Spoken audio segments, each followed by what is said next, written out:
ശബരിമല ദ്വാരപാലക ശില്പ വിവാദം രാഷ്ട്രീയ പോരിലേക്ക്. ഉണ്ണികൃഷ്ണൻ പോറ്റി ആരുടെ ബെനാമിയെന്ന് പ്രതിപക്ഷ നേതാവ്. പോറ്റിയുടെ ഇടപെടൽ ദുരൂഹമെന്ന് മന്ത്രി വി എൻ വാസവൻ.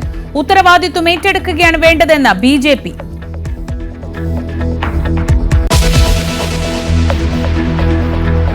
ന്യൂസ് 18 ചർച്ചയിൽ രാഹുൽ ഗാന്ധിക്കെതിരെ കൊലവിളി നടത്തിയ BJP വക്താവ് പ്രിന്റു മഹാദേവനെ തള്ളി പാർട്ടി അധ്യക്ഷൻ രാജീവ് ചന്ദ്രശേഖർ.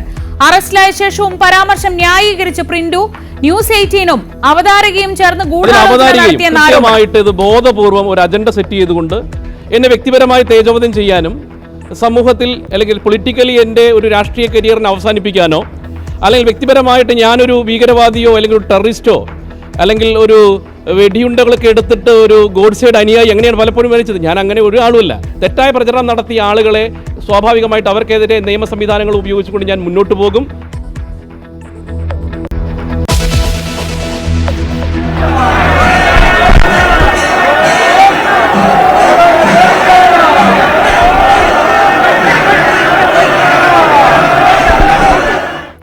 ഭക്തിനിർഭരം മൂകാംബിക. കൊല്ലൂർ മൂകാംബിക ക്ഷേത്രത്തിലേക്ക് ഭക്തജനപ്രവാഹം.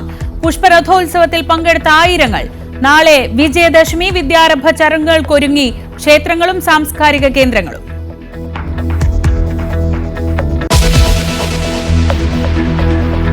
രാഷ്ട്ര നിർമ്മാണത്തിൽ RSS വഹിച്ചത് നിസ്തുലമായ പങ്കെന്ന പ്രധാനമന്ത്രി. 100ാം വാർഷികാഘോഷത്തിൽ വെള്ളി നാണയവും സ്റ്റാമ്പും പുറത്തിറക്കി. സംഘടനയെ നശിപ്പിക്കാൻ മുൻപ് ശ്രമങ്ങൾ നടന്നെന്നും അതിനെയെല്ലാം RSS അതിജീവിച്ചെന്നും മോദി.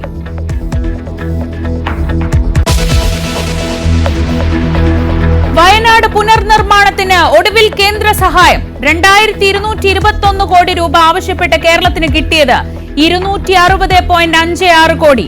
9 സംസ്ഥാനങ്ങളിലായി നൽകിയത് 4650 കോടി രൂപ. അസമിന് മാത്രം 1270 കോടി.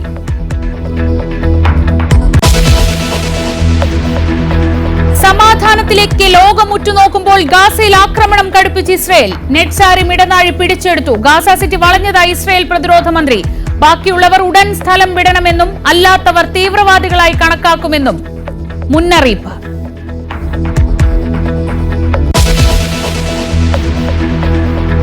കേന്ദ്ര സർക്കാർ ജീവനക്കാർക്കും പെൻഷൻകാർക്കും 3% DA വർധന. 2025 ജൂലൈ 1 മുതൽ മുൻകാല പ്രാബല്യം. ഈ വർഷത്തെ രണ്ടാമത്തെ വർധന. സർക്കാരിന് 10,084 കോടി രൂപയുടെ അധിക ബാധ്യത.